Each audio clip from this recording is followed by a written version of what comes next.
recessão económica, o acentuado aumento do desemprego, o aumento da carga fiscal, o agravamento dos preços, a diminuição das remunerações da função pública e dos pensionistas, o empobrecimento das pessoas, os novos obstáculos no acesso aos cuidados de saúde, nomeadamente transportes e taxas moderadoras, e o agravamento das condições de trabalho nos serviços de saúde, conjugam-se para criar condições de vida penosas e de sofrimento em diferentes camadas da população portuguesa. Nos últimos 4 anos, o OPSS tem vindo a chamar a atenção para os efeitos da crise na saúde.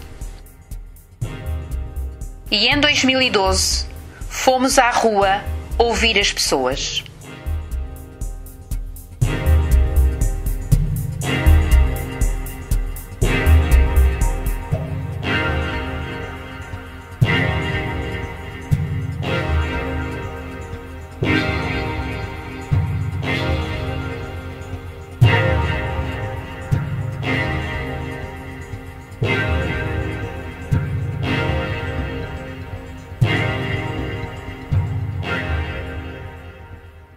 Um ano passou, o déficit público aumentou, a dívida pública aumentou, o desemprego continua a aumentar, mais pessoas dependem do subsídio de desemprego, o consumo das famílias diminuiu, o consumo de alguns alimentos básicos como o leite diminuiu, mais pessoas pedem ajuda ao banco alimentar, mais pessoas não conseguem pagar os seus empréstimos aos bancos. As pessoas estão muito pessimistas quanto à situação económica do país, sem a esperança que esta vá melhorar. A maioria das pessoas considera ter uma má ou muito má situação financeira. As pessoas têm dificuldade em pagar as suas contas e já não conseguem planear as suas vidas. No entanto, as famílias poupam mais. As taxas Euribor, principais referências ao crédito à habitação, mantêm-se em mínimos históricos. A comunicação social, sendo um dos principais veículos de informação de e para as pessoas, continua a trazer a lume factos ocorridos que estão associados ao impacto que a crise económica tem na saúde das pessoas.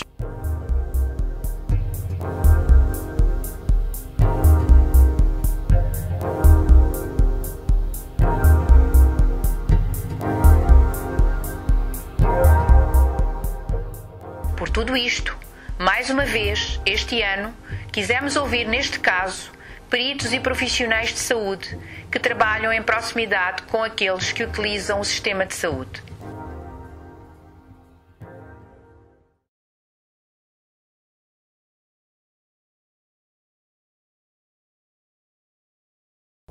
Nós temos atualmente em presença 2 mundos separados, paralelos um do outro. Por um lado temos o mundo dos poderes, o mundo oficial, um mundo para o qual as coisas vão mais ou menos bem, possivelmente melhorando a curto prazo, e temos, por outro lado, o mundo da experiência real das pessoas no seu dia-a-dia. Este é um mundo em que temos empobrecimento, temos desemprego crescente e temos também uma considerável descrença em relação ao nosso presente e também em relação ao nosso futuro. E essa separação, estes 2 mundos paralelos que não se encontram, que não dialogam, que não conversam com o outro, que está no centro das nossas preocupações e estão na origem também de alguns dos nossos problemas mais importantes. Os aspectos mais negativos, vou começar pelos negativos, que temos notado um grande abrandamento na reforma dos cuidados de saúde primários, nomeadamente um abrandamento marcado na criação de novas USFs e na passagem do USFs modelo A para o modelo B. O que vai contra, inclusive, aquilo que foi uma recomendação da Troika, das poucas recomendações positivas de aumentar alguma coisa, foi aumentar as unidades de saúde familiar, modelo B, e de facto tem-se verificado precisamente o oposto. Em termos positivos, gostaria muito de saudar o boletim terapêutico da ARS de Lisboa e Val do Tejo, que é um instrumento extraordinariamente útil para a racionalização da prescrição e para termos uma base escrita para não prescrevermos uma série de medicamentos que não têm efeitos demonstrados. E também queria também saudar um esforço que eu tenho notado na diminuição do desperdício, quer nos agrupamentos de centros de saúde, quer na própria ARS, quer nas várias unidades. E nesse aspecto eu acho que estamos de parabéns. Em termos de aspectos negativos, gostaria de salientar, por um lado, tem havido da parte do Governo sucessivas revisões de preços que são naturalmente extremamente lesivas para a farmácia. Um segundo aspecto importante também será naturalmente a questão da revisão trimestral dos preços, particularmente dos medicamentos genéricos, o que nos obriga, de facto, a situações de grande conflito em termos de gestão de estoques. Há aspectos também positivos, e não quero deixar de os mencionar. Por um lado, a sensibilidade que o Governo manifestou na questão da revisão dos regimes, digamos assim, de exceção, como foi designado o diploma, para que as farmácias com um menor volume de faturação pudessem também ter a sua adequação às condições de mercado que, como disse, são extremamente lesivas. E depois também a expectativa que nós temos, e que foi confirmada, de revisão também dos horários, dos turnos, que isso, de alguma forma, tem permitido um ajuste da farmácia.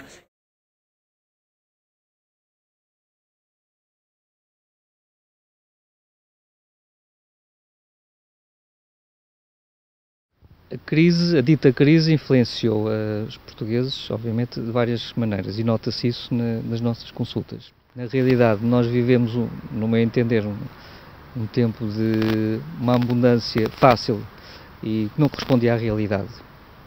Ou seja, nós gastámos demais, desperdiçámos um bocado os recursos e agora não estamos habituados a ter estas contenções. E há uma crise económica, o dinheiro obviamente que não chega, e a crise é global, é a nível europeu, é a própria crise da Europa. O grande impacto é de facto o desemprego, porque nós temos, por exemplo, muitos idosos que são neste momento a forma de sobrevivência dos seus familiares, ficando eles com algumas carências de medicação.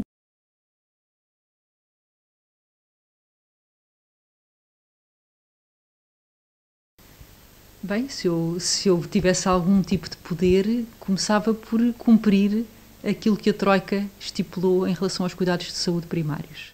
Por outro lado, poria em funcionamento, em atividade, os indicadores de desempenho das unidades de saúde familiar.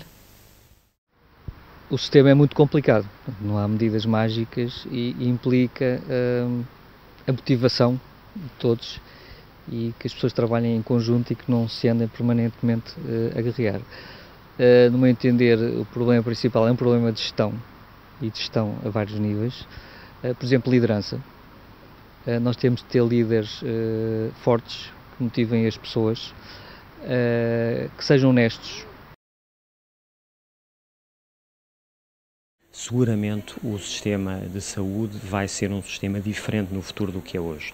O sistema durante muitos anos viveu com excesso, eu diria, de desperdício, isso é sabido, que o desperdício é muito grande na área do medicamento e, obviamente, esse desperdício é pago em grande parte pelo Estado e eu diria também que faz todo o sentido que haja aqui, independentemente do modelo ser mais bismarckiano, ser mais beveridgeriano, que se encontrem aqui soluções muito mais, eu diria, articuladas, porque uma coisa é certa, as pessoas vão ter que pagar mais pelos serviços de saúde, mas aquelas que menos possibilidades têm, naturalmente também não deveriam pagar tanto.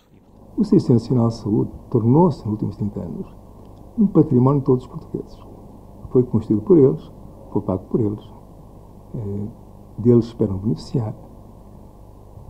Nele trabalha uma parte importante das profissões de saúde em Portugal e, portanto, só será sustentável se modernizar, se adaptar às circunstâncias, e isso não pode ser feito com uma parte dos portugueses contra outra metade dos portugueses.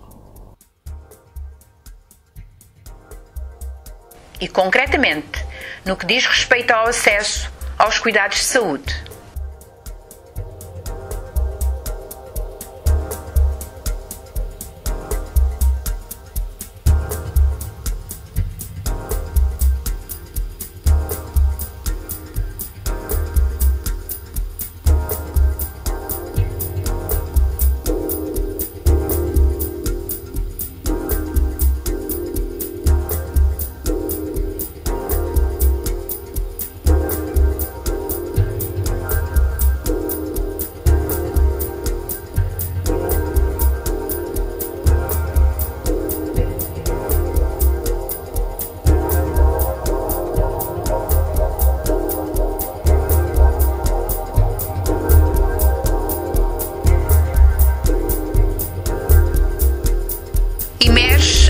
alguns quadrantes da nossa sociedade a ideia que o SNS, dados os constrangimentos económico-financeiros que vive, não consegue dar resposta às solicitações adequada e atempadamente, pensando-se que o setor privado poderá aqui trazer a tónica da eficiência, da rapidez na resposta, facilitando o acesso e a vida das pessoas. Será assim?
Perante esta conjuntura, o OPSS insiste na necessidade de ser feito e divulgado o diagnóstico oficial sobre os impactos da crise na saúde das pessoas e no sistema de saúde. Duas faces da saúde é o título do relatório Primavera 2013, no qual se procura mostrar a situação que se vive neste momento de grave crise. Há uma parte do SNS que se está a degradar, mas há ainda uma outra em que a resiliência domina. Até quando? Esta preocupante dúvida necessita de uma obrigatória reflexão que nos deverá conduzir a um SNS renovado, melhorado, modernizado e com futuro.